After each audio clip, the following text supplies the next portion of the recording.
morning po sa ating lahat mga ma'am sir. Dito po ako ngayon sa bayan po ng Umingan.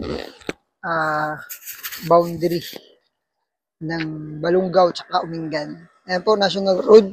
Papuntang bayan po ng Umingan to. Papuntang Isabela. From town proper ng Umingan, siguro mga 20 to 25 minutes nasa bayan ka na. Pero mas malapit po dito sa bayan po namin ng Balungaw.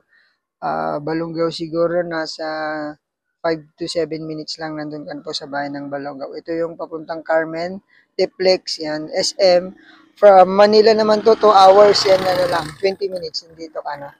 So yung property natin ngayon nandito sa National Road, malapit po sa may mga gasoline station, warehouse, ganyan, may mga hardware. So pwede siyang mag-put up ng business. So ito, ang property, may sukat po na 8,191 square meter. So estimated frontage kasi ito, Barangay Road, papunta dun sa ano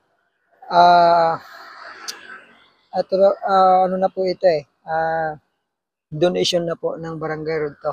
Pero nahiwalay po yung property. Ito, estimated frontage niya siguro nasa 10 to 12 meters hanggang sa pader. Tapos diretso na yon doon. May power line dito, internet, nawasa, meron na rin, kompleto, tapos may poso pa tayo. Ang ano lang nito, pahaba siya, property na to. Kagandaan po nito, mayroong kalsada din doon sa dulo. Puntahan po natin mamaya kasi back-to-back road po ito. Pasilip po doon sa loob.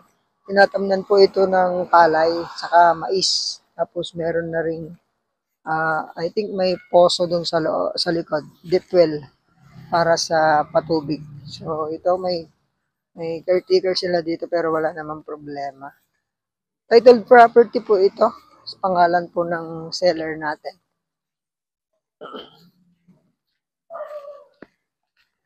So pasilip po sa likod sa inyo para makita nyo lang po yung property. May mga ano na din dito. Acacia, umbrella tree. Tapos yan pagkain ng ibon. So kagandahan po nito mga ma'am sir, national road siya. Mas malapit siya sa Tiplex. Sa mga naghanap po. Maluwang po dito sa loob. Paluwang siya.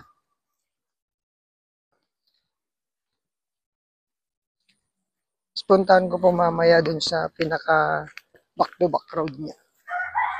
So, hindi na pala natamnan ng pala ito ngayon. Kasi bibenta na po ng seller natin. Ayan na. Nakabawad na rin po dyan. Kasi ito, diretso dun. Dun residential pa rin dun. Back-to-back residential po siya. Ito, maluwang dito sa gitna. Ayan lang, oh. So, kung susubdivide naman to, may kalsada naman dito. Puro pa ganyan yung tayo ng bahay. Pero ayaw po ng subdivision to. Gusto cash na. Hanggang doon, diretso sa may baka. Yan, lagpas pa po ng baka. Puntahan natin mamaya doon kasi yung property lumagpas pa. Mga 500 meters, 500 square meter pa po ata. So yan, pwede siyang tamnan ng palay, gulay, mais, pwede. Ayan na. Residential, commercial, along National Road. Siguro dito sa gitna, nasa 12 to 15 meters or more pa. Ayan, napuntahan ko po sa likod para makita ninyo. Ayun po mga ma'am sir, dito ako sa na likod. Ito, diretso din po ng Umingan to, lapas, lusutan ng lapas yan, ng Umingan.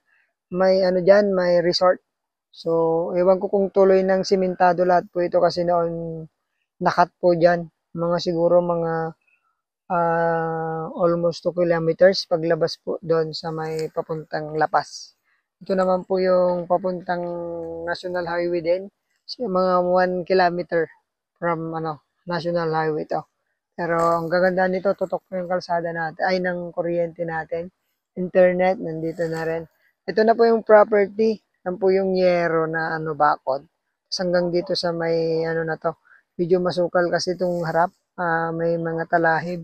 Pero galing po tayo doon. Mga ma'am sir, yung bahay na yon. Doon po, yan. Yung bahay na doon tayo nakatayo kanina. So, ito yung property na yun, 8,191. So, ito, yung tapat niya, yung pilapil. Yung pilapil na to, tapat niya. Ayan, bandi dito. So, dito. So, yan. Depende po sa purpose nito, pero pwedeng residential dito sa likod. Pwedeng ah, business area sa harap. Mahaba-haba po ito. Ayan po.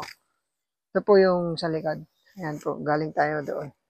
So, siguro, ganun din ang frontage nito, mga nasa 12 dito sa likod. Pahaba na.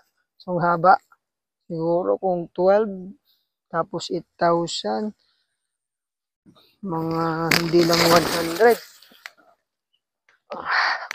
Tapos sabi naman, lumagpas daw po dito. Ayan ang boundary na yan. Hanggang dun na.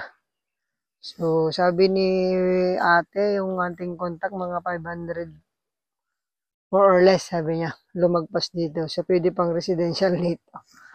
Ayan. So, ganito din sa kabila, pahaba din yung property. So, yun. Sana magustuhan nyo yung property na to. Ang presyo ni ma'am dito, 3.5. Sagot niya po ang Gintax at agent niya. So, tawad na lang ho tayo, mga ma'am sir. Anytime pwede natin makausap. Basta magustuhan nyo tong property na to.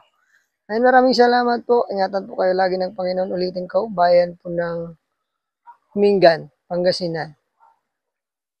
8,191. Titled property, pangalan po ng ating seller. Malakas pa yung tubig nila. Irrigation. So, thank you so much. Ingatan po kayo ng Panginoon. God bless po.